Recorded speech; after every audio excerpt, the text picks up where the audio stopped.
Как нужно правильно раскатывать тесто для чебуреков? Дядь Миш, сначала вверх. Легко и просто. Легко и просто должно быть, да? Сверху, снизу пару раз пропустить. Это снизу ролики они ближе, да, между собой сделаны?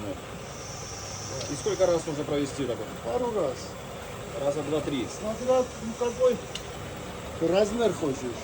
А у нас какой будет размер сейчас? У нас 26 сантиметров, да, получается? больше. Чуть-чуть побольше. Да? Больше. И? И пошло-поехало. А теперь берем мяско. А мясо получается свинина? Свинина, да. С луком? С луком, совсем зеленым. А что там еще? Перчик, соль? Да. Ну, обычно вот так идет на чебуреки. Вот так примерно положил и порядочек. Да. Так что, ребята, мы ждем вас в городе Бакнов. Приходите за чебуреками. Подходи народ как свой огород. Половина сахар, половина мед. Да?